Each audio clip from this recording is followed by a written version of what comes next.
Hey, we're here on the last day, wrapping up the GLG Crop Tour 19. It's been a good solid 2 weeks. This is the final day only because we want to have a cutoff date to do the final report so we can launch it at the farm show next week, but we'll continue on with the assessments right up until harvest. But this is the last official day.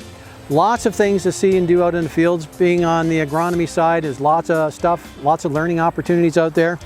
One of the things on corn, and there's many to see, is what we call tip back or some pollination issues. So some of the cobs, when you peel them back, you see a nice brown husk peeking out the top, but when you peel them back, you see a group or a ball of green husk, which we call silk balling, that never got out, never got pollinated, and as a result, you got some tips that never pollinated. And if you peel it back very carefully, which I haven't, and the green silks are still attached to where the kernels would be, then you know it's not pollinated, and so that's poor pollination. So that's one reason for the tip not being filled. And then the other reason we peel back, you'll see that there are some kernels that actually fertilized, but the plants run out of energy or sugar to actually fill them. We call this tip back. So it's a good reason to understand the difference between the two, because this has an agronomic indication as well. So if there's not enough energy to fill the kernels, usually this is often associated with nitrogen deficiency in the field. And the number of reports I'm getting from the people in the field is we're seeing a lot more nitrogen deficiency than we have in the past. So that's something that's manageable. It's something that's worth talking to your agronomist about over the winter planting months, is start talking about nitrogen stabilizers and split end programs. So that's something to key on in there as well.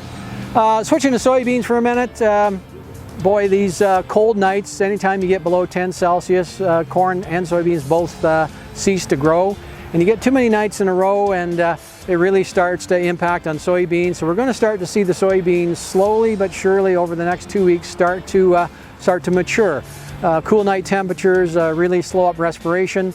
The sugars get made during the day don't get used in the leaf, and every day when the plant starts up the photosynthetic machinery again, there's not a lot of room for sugar, and eventually those leaves just fall away from the plant and we start this early senescence. So we're going to start seeing that happen more and more as the time progresses, and what was once about a 4-week planting window is probably going to crash down at about a 10 to 12 day maturity window right around that Thanksgiving time.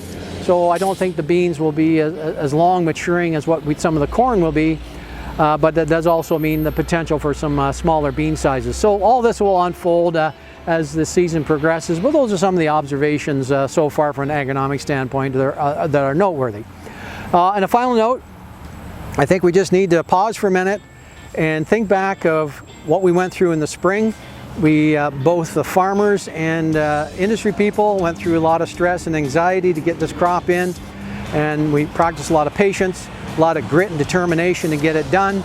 So I think we just need to stop for a moment and really appreciate and celebrate the achievement of getting this crop in and the condition that it's in at present time. So it's probably not a crop we want to remember, probably not a crop we want to forget, probably not the best crop we've ever produced, but nonetheless we got it in, and that's a pretty major accomplishment considering all the odds that were against us of getting this crop in. So let's take a moment and celebrate that achievement. I think it's worthwhile noting. So to wrap up, next week, well, the results will be available at the Outdoor Farm Show. Stop on by the FS booth and get a copy and talk to the originators and staff that's on hand. And if you can't make it, don't worry, we will publish the results and you'll see them on websites, and each originator and crop specialist will have your individual results ready to discuss with you after the farm show. So once again, thank you for a great tour. Appreciate your cooperation. Hope to see most of you next week.